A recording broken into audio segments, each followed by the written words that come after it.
published 6:14 Eastern Daylight Saving Time, the 30th of April 2018, updated 7:47 Eastern Daylight Saving Time, the 30th of April 2018. There were plenty of talking points across the Premier League this weekend, as Stoke held Liverpool at Anfield, and Southampton picked up a vital win against Bournemouth in the battle to beat the drop.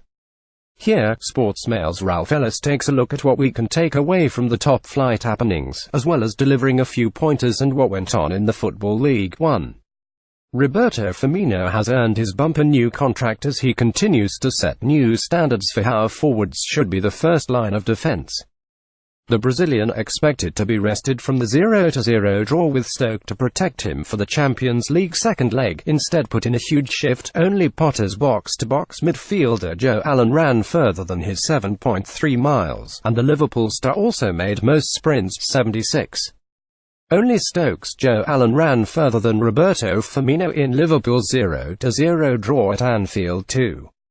Paul Pogba's return to finding some sort of form at Manchester United has been bad news for rising star Scott McTominay on a day when Arsenal fielded the youngest Premier League team since 2011. The 21-year-old was sat on the bench as an unused sub for Jose Mourinho's side. The midfielder, hailed as the future by Mourinho while he was trying to get Pogba to sort his act out, hasn't started a league game since the 2-1 win over Liverpool on March 10.3. Gabriel Jesus will surely be a contender for the Golden Boot next season if he can stay fit for a full campaign. The 21-year-old's goal against West Ham in Manchester City's 4-1 rout at the London Stadium took him to 10 from 16 starts in the league this season and 18 from 25 starts in all since arriving at the Etihad Stadium.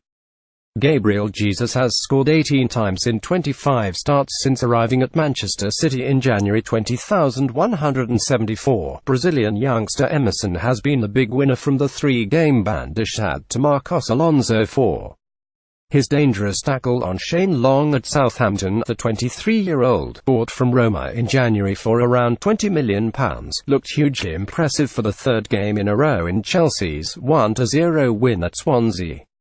Defensively sound, he made the most clearances, he was a threat going forward too, and has given Antonio Conte a decision to make when Alonso is available again for next week's home game with Liverpool. 5.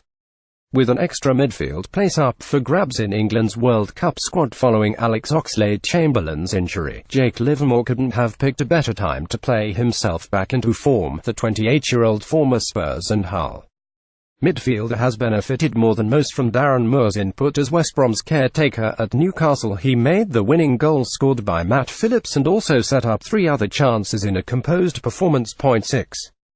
Getting Mario Lemina fit again will be vital for Southampton's chances of escaping from the relegation zone in the next 2 weeks. The former Juventus midfielder has missed several games since Mark Hughes took over after suffering a debilitating virus, but the Gabon international, the club's £15.4 million record signing, showed his value in his first league start for a month as he bossed the midfield in the 2-1 win over Bournemouth.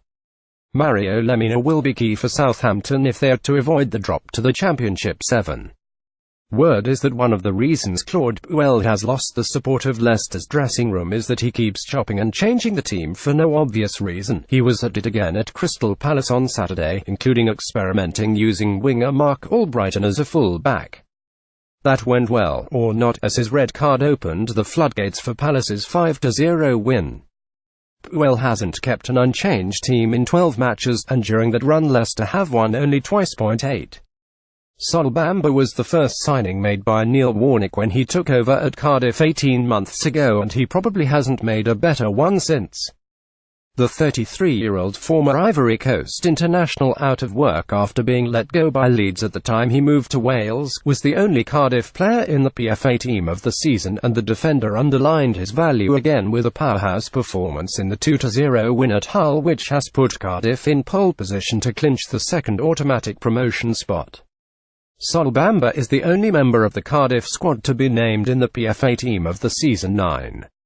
Walsall's George Dobson has become a great example to the increasing number of young players taking the brave decision to go abroad in search of regular football. The 20-year-old midfielder went to Holland to play for Sparta Rotterdam when he was let go by West Ham. After 6 months in the side, he lost out when Dick Advocaat took over, but clearly improved and has been excellent since returning to England. His 92nd-minute goal against Northampton all but ended the Saddlers' fears of relegation from League 1.10. It could be time for Scotland to have a look at Coventry's Mark McNulty as an option to add an extra striker to the resources. The Edinburgh-born 25-year-old, who began his career at Livingston, got his second hat-trick of the season as the Sky Blues scored 6 at Cheltenham to make themselves favourite for a playoff place. McNulty, on Celtic's books as a kid, has now scored 26 in 48 appearances this season.